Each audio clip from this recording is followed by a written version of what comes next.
विश्वशीरुषं देवं विश्वाक्षं विश्वशंभुवं विश्वं नारायणं देवमक्षरं परमं पदं विश्वतः परमां नित्यं विश्वं नारायणगुं हरिं विश्वमेवेदं पुरुषस्तद्विश्वमुपजीवति पतिं विश्वस्यात्मेश्वरं शाश्वतं शिवमच्युतं नारायणं महाज्ञेयं विश्वात्मानं परायणम्।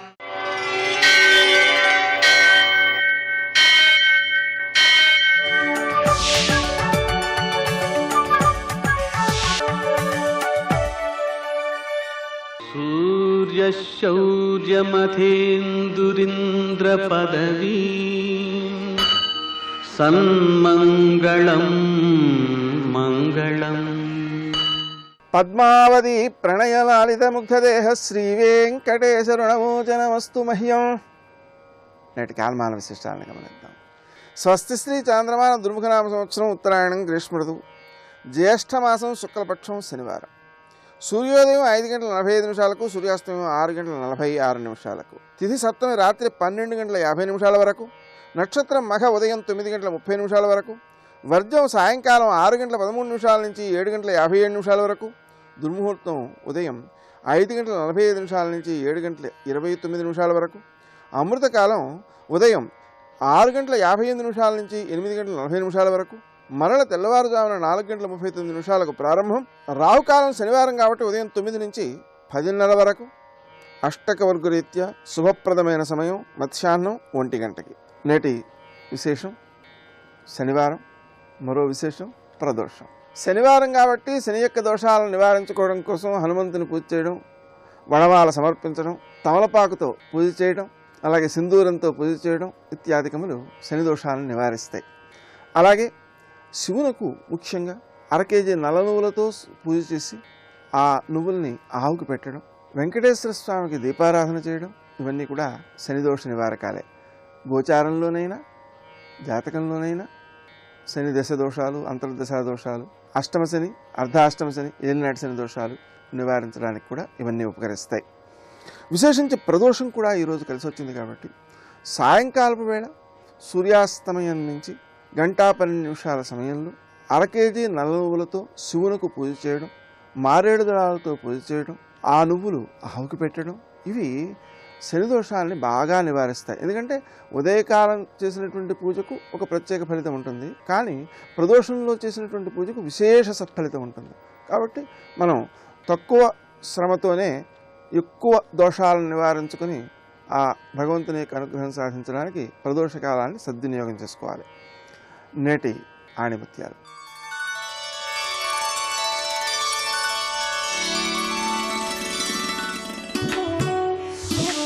ఎదుటివారిలోని నిజాయితీని నీ కంటితో చూసి గుర్తించకు, నీ మనసుతో చూసి గుర్తించు.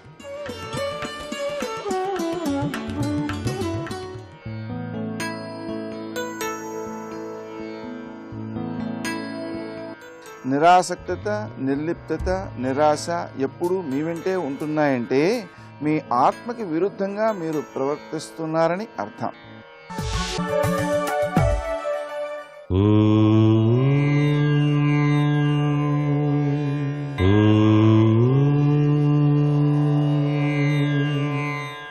ఓం నమో నారాయణాయ. ఓం నమశివాయ. శ్రీమాత్రే నమః. శనీశ్వరుని యొక్క దివ్యవంతమైనటువంటి అనుగ్రహ కరుణాకటాక్ష వీక్షణాలు మనం సాధించడానికి శనివారం నాడు తప్పనిసరిగా ఆవాలు కలిపినటువంటి పెరుగన్నం గేదెలకు కనుక తినిపించినట్లయితే, నువ్వులతో తయారు చేసినటువంటి ఉండలు చిన్నపిల్లలకు కనుక పంచినట్లయితే శనిగ్రహరీత్యా పట్టి పీడిస్తూ ఉన్నటువంటి పీడలన్నీ కూడాను పటాపంచలైపోతాయి సుమా అని చెప్పేసి శాస్త్రం. బియ్యపు పిండి పంచదార కలిపి శనికి నివేదన చేసి శనివారం చీమలు ఉన్న చోట ఆహారంగా వేయండి.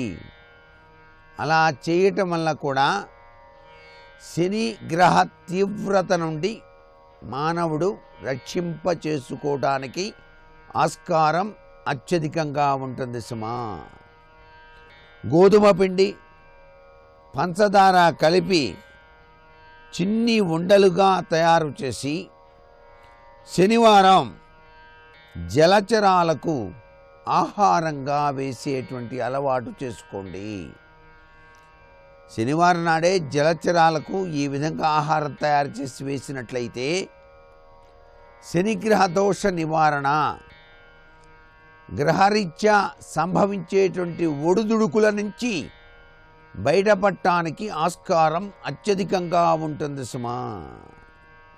ఒక చిన్న మట్టి పాత్రలో నువ్వుల నూనె నింపి ప్రవహిస్తూ ఉన్నటువంటి నీటిలో కూడాను వదిలినట్లయితే శనిగ్రహ దోష ప్రభావరీత్యా పట్టి పీడిస్తున్నటువంటి వారికి ఉపశమనం జరిగి తీరుతుంది అని చెప్పేసి కార్యసిద్ధి ప్రక్రియ రీత్యా సనాతన సంప్రదాయ రీత్యా మనం పాటించవలసిన నియమాలుగా గుర్తిరగాలి.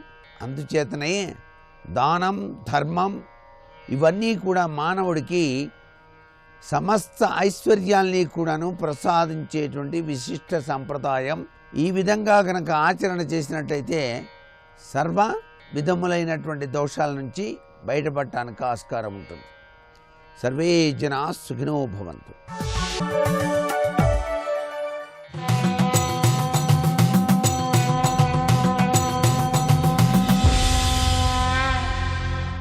శతక సాహితీ సరస్వతికి నమస్కారం. లసదూర్మి కంకణాన్విత కల్లోల సహస్రబాహుభిర్ముఖరైః సితఫేనాంచల చలనైః కృపయాహ్వయసీవ దురగాన్ స్నాతుం.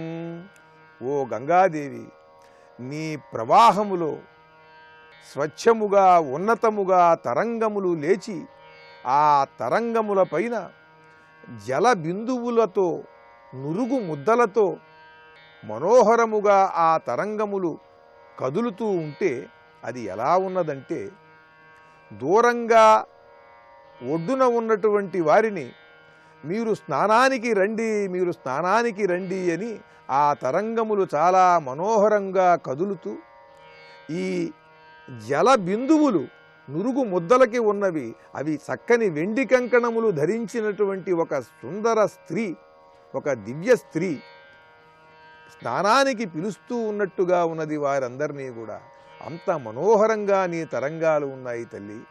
అంత స్వచ్ఛముగా ఆకర్షిస్తూ అందరినీ కూడా ఆ నదిలో స్నానం చేయాలి అని చూడంగానే ఎవరికైనా అనిపించేటట్టుగా ఉన్నాయి. అటువంటి ఆ పరమ పవిత్రమైన నదీ స్నానానికి రండి రండి అని పిలుస్తున్నట్టుగా ఆ తరంగముల కదలికలు, ఆ తరంగముల పైన ఉన్న నురుగు ముద్దలు వెండి కంకణాల్లాగా, ఆ జలబిందువులు ఆ వెండి కంకణములకు ఉన్నటువంటి ముత్యముల వలె ప్రకాశిస్తూ ఉన్నాయి. బాహ్య భవదీయ పయసాం పూర ఇవ త్వద్యశః పయోరాశౌ డిండీరపిండ ఖండవదండ కటాహాః పరశ్చతం భాంతి. ఓ గంగాదేవి, అంతేకాదు నీ ప్రవాహం స్వచ్ఛమైన నీ కీర్తి సముద్రంలాగా ఉన్నది. ఓ తల్లి, అంత తెల్లగా స్వచ్ఛముగా రమణీయముగా ఉన్న నీ ప్రవాహమే నీ కీర్తి సాగరంలా ఉన్నది. ఇది అద్భుతమైన ఉపమానం. తన కీర్తి తనకంటే వేరు కాదు ఎవరికీ కూడా.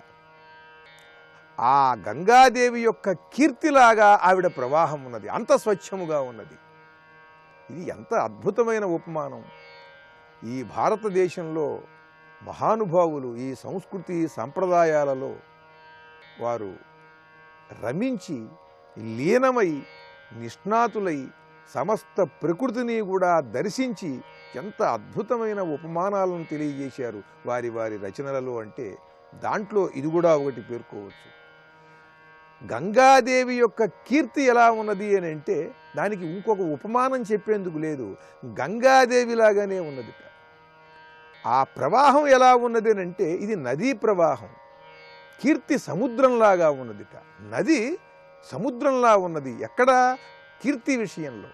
అంటే తనను మించినటువంటి కీర్తి తాను పొందాలి. సత్కీర్తి యొక్క లక్షణం అది. ఇది నది.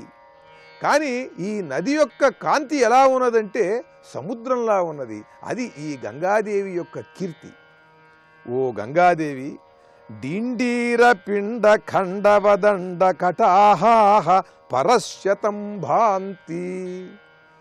నీ నురుగు ముద్దలు తరంగములపైన తేలియాడుతూ అవన్నీ ఎలా ఉన్నాయంటే నీ స్వచ్ఛమైన కీర్తిని తలపిస్తున్నాయి. సహజంగా నురుగు అనేది ఉంటుంది, కాసేపు పోతుంది. నురుగుతో ఎవరి కీర్తినైనా పోలుస్తామా? కానీ గంగాదేవి నురుగుకి కూడా అంతటి ప్రాశస్త్యం ఉన్నది. ఆవిడ గొప్పదనం అది. ఆ నురుగు ఎంత స్వచ్ఛముగా ఉన్నదో అలా నీ కీర్తి ప్రకాశిస్తున్నది తల్లి అని అద్భుతంగా ఉపమానం చెప్పారు ఆయన. మానవుడు ఏది సాధించాలి? తన కీర్తి, తన విద్య అవ్వాలి, తన కళ అవ్వాలి. తాను చేసినటువంటి మంచి పని ఏది ఉందో అదే తన కీర్తిగా కనిపించాలి, దాంట్లో తాను కనిపించాలి అని తెలియజేస్తూ అద్భుతమైన శ్లోక రచనతో గొప్ప శతకాన్ని మనకు అందించిన విద్వత్కవులు, షట్శాస్త్ర పారంగతులు శ్రీ గుంటూరి సుబ్రహ్మణ్య శాస్త్రి గారు రచించిన గంగార్య శతకంలోని మరికొన్ని శ్లోకాలను గురించి రేపు ఉదయం తెలుసుకుందాం. ఓం శ్రీ గంగాదేవ్యై నమః.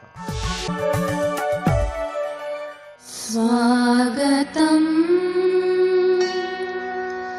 సకలలోకనుతాయై,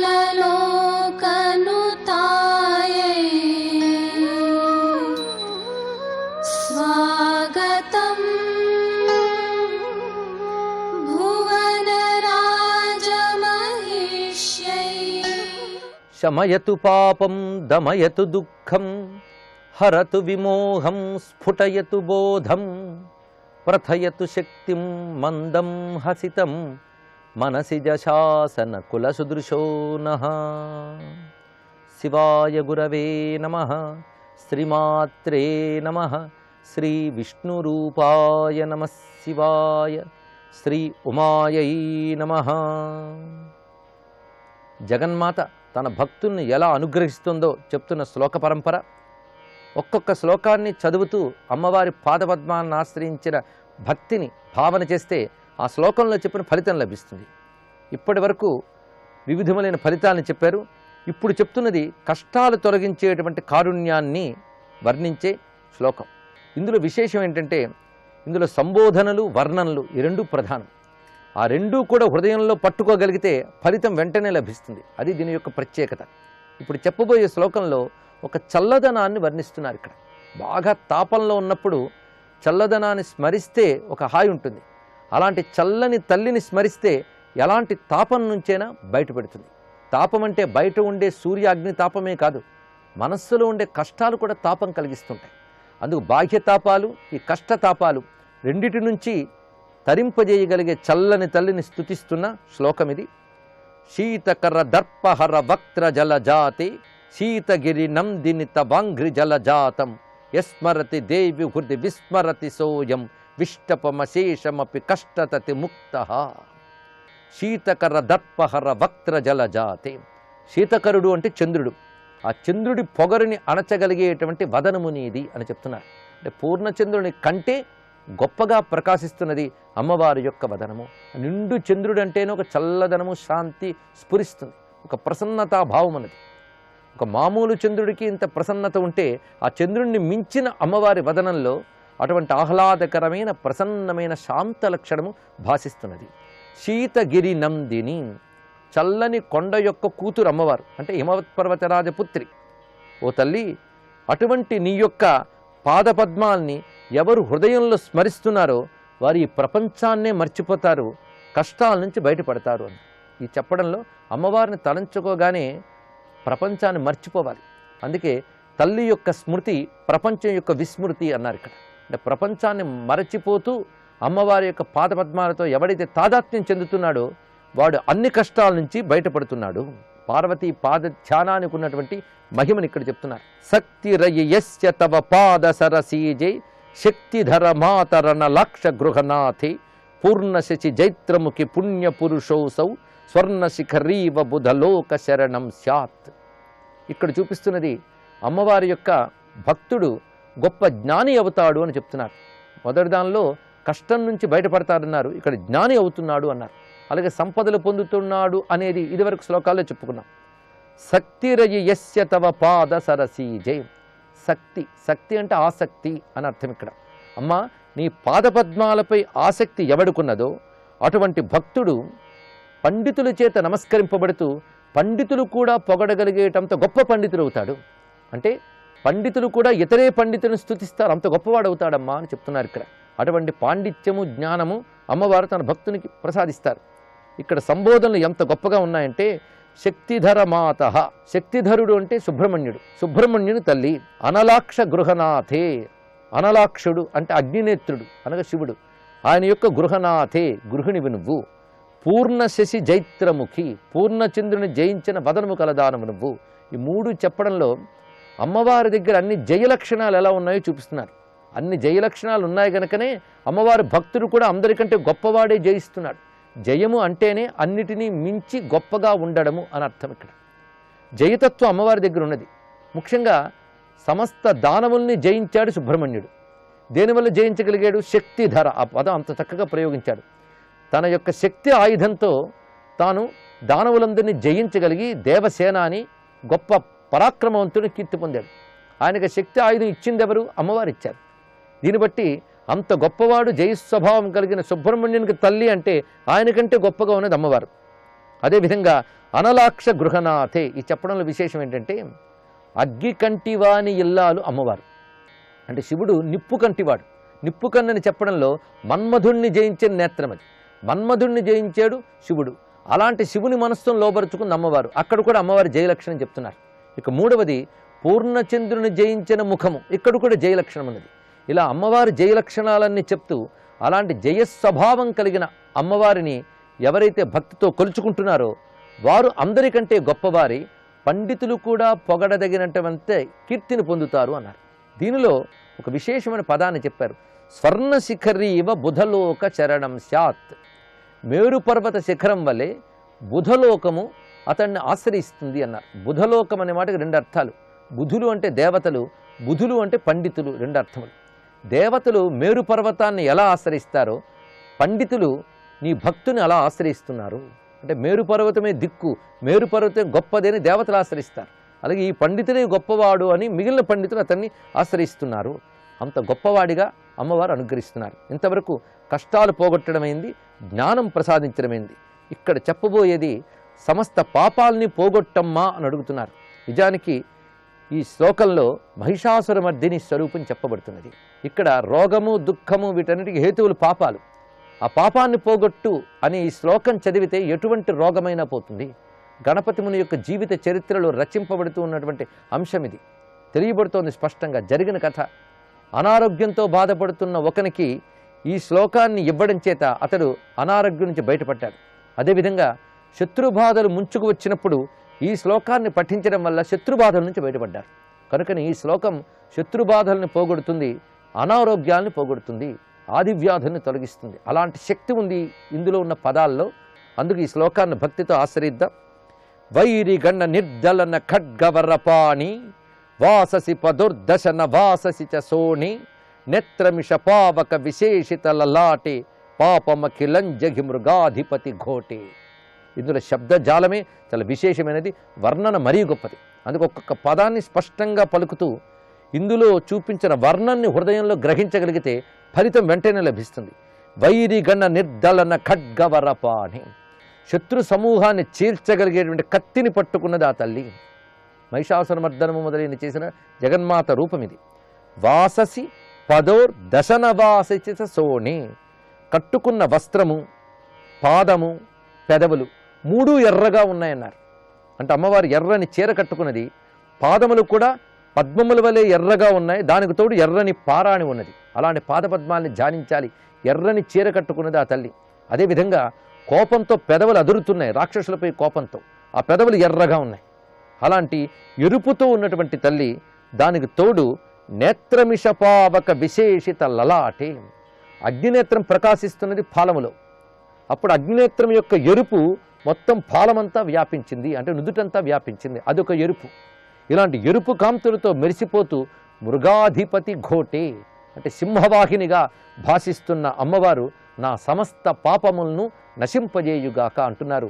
ఇది విశేషమైన మహిమాన్వితమైన శ్లోకము గనుక మరొక్కసారి చదువుకుని తర్వాత శ్లోకంలోకి వెళదాం. వైరిగణ నిర్దలన ఖడ్గవరపాణి వాససి పదుర్దశన వాససి చ సోణి నేత్రమిష పావక విశేషిత లలాటే పాపమఖిలంజహి మృగాధిపతి ఘోటే. ఈ దివ్యమైన శ్లోకాన్ని చెప్పి తర్వాతి శ్లోకంలో కూడా అమ్మవారి యొక్క అనుగ్రహాన్ని వర్ణిస్తున్నారు. అయితే ఇప్పటివరకు మహిమలన్నీ చెప్పి తాను అమ్మవారిని అర్థిస్తున్నది ఏమిటి అంటే, ఓ తల్లి, నీ పాదపద్మాల్ని ఆశ్రయించినటువంటి భక్తుణ్ణి నేను, నాకు కర్తవ్యాన్ని ఉపదేశించు, ఏం చెయ్యాలో ఆదేశించు. ఇది ఎలా ఉన్నదంటే, యుద్ధానికి వెళ్ళబోతున్న యోధుడు తన తల్లి వద్ద లేదు గురువు వద్ద నేనేం చెయ్యాలో ఎలా వెళ్ళాలో మీరే చెప్పండి అని అడిగినట్టుంటుంది. ఇలాగా లోకక్షేమం కోసం నేను ఏది చెయ్యడానికి నేను సిద్ధము, ఏది చెయ్యాలో ఎలా చెయ్యాలో నువ్వే చెప్పాలి, ఆ శక్తి నువ్వే ఇవ్వాలి అని ప్రార్థిస్తున్నారు తర్వాత శ్లోకములు. వేద చయ వేది జనవాద విషయస్య ప్రీతియుత లోకతతి శోక సమనస్య వేతన వివర్జిత భటోయమహ మంఘ్రేః శీతకర్రపోతధర పుణ్యవనితేతే శీతకర్రపోతధర పుణ్యవనితేతే. చాలా విశేషమైనటువంటి శ్లోకములు ఇవి.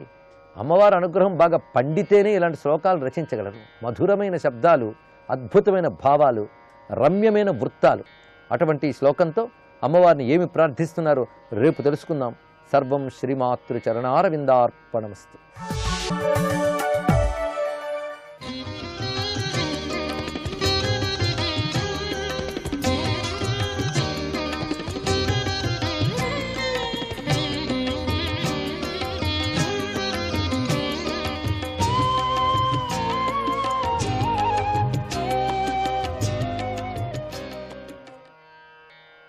ప్రద్యుమ్నాయ నమః.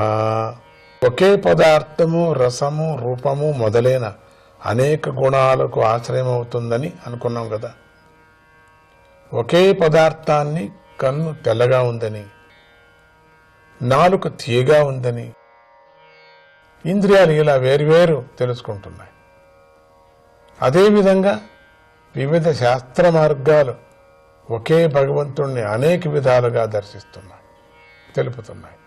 పూజ మొదలైన కర్మలు, క్రతువులు, దానాలు, తపస్సులు, వేదాధ్యయనము, వేద తాత్పర్య చింతనము, మనస్సును ఇంద్రియాలను జయించటము, సర్వకర్మ సన్యాసము, అష్టాంగ యోగము, భక్తి యోగము, ప్రవృత్తి నివృత్తి అనే 2 రూపాలలో ఉన్న సకామ నిష్కామ ధర్మము, నిత్యానిత్య వస్తువు యొక్క వివేకము, దృఢమైన వైరాగ్యము అనే ఈ సాధనాలు స్వయం ప్రకాశ స్వరూపుడు, సకల కళ్యాణ గుణాలు గలవాడు, సగుణ నిర్గుణ స్వరూపుడు అయిన భగవంతుణ్ణి పొందటానికి సహకరిస్తున్నాయి.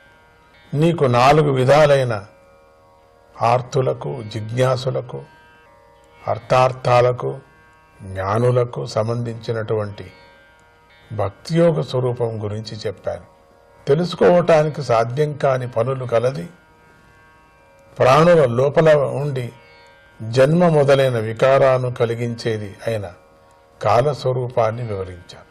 జ్ఞానము, అజ్ఞానము, అజ్ఞానం నుంచి కర్మలు చేయటం, కర్మలు తెలుసుకున్న తర్వాత జ్ఞానాన్ని పొందటం. అమ్మ, అజ్ఞానం, దానివల్ల కలిగే కర్మలే జీవుడు అనేక గతులకు కారణమవుతున్నాడు. జీవుడు వాటిని పొందుతూ తన స్వరూపాన్ని తెలుసుకోలేకపోతున్నాడు. తెలుసుకున్నప్పుడే జ్ఞానం కదా. ఆ వివరాలన్నీ నీకు చెప్పాను. నేను బోధించినటువంటి ఈ జ్ఞానాన్ని దుష్టుడికి, ఆసక్తి లేనివాడికి, వినయం లేనివాడికి, మూర్ఖుడికి, దురాచారవంతుడికి, అశాస్త్రీయమైన వాదాలు చేసేవాడికి ఎప్పుడూ ఉపదేశించకూడదు. ఉపదేశించినా అర్థం కాదు వాడికి. దాంభికుడికి అసలే బోధించకూడదు. ఇంద్రియ భోగాలందు ఆసక్తి గలవాడికి, గృహ సంబంధమైన సుఖాల పట్ల మనస్సు లగ్నమైన వాడికి, నా భక్తుడు కానివాడికి, నా భక్తులకు ద్వేషించేవారికి ఈ జ్ఞానాన్ని ఎప్పుడూ ఉపదేశించకూడదు. శ్రద్ధానాయ భక్తాయ వినీతాయ నసూయవే భూతేషు కృతమైత్రాయ శుశ్రూషాభిరతాయ చ బహిర్జాత విరాగాయ శాంతచిత్తాయ ధీయతాం నిర్మత్సరాయ శుచయే యస్యాహం ప్రేయసాం ప్రియః. శ్రద్ధ, భక్తి, వినయము గలవాడికి, ఇతరుల యందు దోషబుద్ధి లేనివాడికి దీనిని బోధించాలి. ప్రాణుల యందు ప్రేమభావం కలవాడికి, గురుసేవ చేయాలనే కోరిక గలవాడికి, బాహ్య విషయాల యందు వైరాగ్యం కలిగి ఉన్నవాడికి, ప్రసన్నమైన చిత్తం గలవారికి దీనిని బోధించాలి. మాత్సర్యం లేనివాడికి, అంతర బాహ్య శౌచం గలవాడికి దీనిని చెప్పాలి. ఎవడైతో ప్రియమైన అన్ని వస్తువుల కన్నా నన్నే ప్రియంగా చూస్తాడో వాడికి దీనిని బోధించాలి. య ఇదం శృణుయాదంబ శ్రద్ధయా పురుషः సకృత్ యో వాభిదత్తే మచ్చిత్తః సహ్యేతి పదవీంచ మే. అమ్మా, ఎవడైతే నా యందు మనస్సును లగ్నం చేసి దీనిని శ్రద్ధతో ఒక్కసారైనా వింటాడో లేదా చెబుతాడో వాడు నిశ్చయంగా నా పరమపదమైన మోక్షాన్ని పొందుతాడు. ఇంతటితో 3వ స్కందములోని 32వ అధ్యాయం సమాప్తము. 33వ అధ్యాయము. ఈ అధ్యాయంలో పుత్రరూపంలో ఉన్న కపిల భగవానుడి ఉపదేశానుసారము తల్లి అయిన దేవహూతి జ్ఞానాన్ని పొందటం, జీవన్ముక్తురాలు కావటం అనే విషయాలు తెలుపబడ్డాయి. మైత్రేయ మహర్షి విదురుడికి ఇలా బోధిస్తున్నాడు. కపిలుడు తల్లి కర్దమ ప్రజాపతి భార్య అయినటువంటి దేవహూతి పుత్రరూపంలో ఉన్న కపిల భగవానుడి ఉపదేశాన్ని శ్రద్ధగా విన్నది. ఆ బోధను వినటంతోనే ఆమె బుద్ధిని ఆవరించిన మోహం తొలగిపోయింది. ప్రకృతి పురుషుడు మొదలైన తత్వాలను బోధించే జ్ఞానం గల సిద్ధులలో కపిలుడు మొదటివాడు. ఆమె ఆ కపిల భగవానుడికి నమస్కరించి ఆయనను ఇలా స్తుతించింది. ఓ కపిల, నువ్వు ప్రళయ జలాలలో శయనించి ఉండగా నీ ఉదరమందు గల పద్మము నుండి బ్రహ్మదేవుడు జన్మించాడు కదా. నీయందే పంచభూతాలు, ఇంద్రియాలు, వాటి విషయాలైన శబ్దాదులు, జీవులు ఇముడి ఉన్నారు. నీ యొక్క శ్రవణ రూపమే సత్వరజస్ తమో గుణాల ప్రవాహ రూపమైన ఈ సమస్త జగత్తుకు బీజంగా ఉంది. అటువంటి నీ యొక్క రూపాన్ని ఆ బ్రహ్మదేవుడు పుట్టిన వెంటనే స్వయంగా ధ్యానించాడు. నువ్వు అకర్తం, సత్య సంకల్పుడు, జీవులన్నిటికీ ప్రభువు. నీ యొక్క అనంతములైన శక్తుల ఊహకు అందవు. అటువంటి నువ్వే నీ యొక్క శక్తిని సత్వరజస్తమో గుణాల ప్రవాహంగా విభజించి వాటితో ఈ జగత్తు యొక్క సృష్టి స్థితి లయ కార్యాలను చేస్తున్నావు. ఓ ప్రభు, ఈ విశ్వమంతా నీ ఉదరంలో ధరించబడి ఉంది. కల్పాంతరంలో నువ్వు మాయాబారుడివై మర్రి ఆకుపై పడుకొని వటపత్రశాయి కాలి బ్రొటన వేలిని నోటిలో ఉంచుకుంటావు కదా. అటువంటి నువ్వు నా గర్భంలో ఎలా ధరించబడ్డావో కదా. పుణ్య విశేషం వల్ల నువ్వు నా గర్భాన జన్మించావు. నువ్వు పాపులను నశింపచేయటానికి, నీ యొక్క ఆజ్ఞను పాటించే భక్తులను రక్షించటానికి అవతారాలను ధరిస్తున్నావు.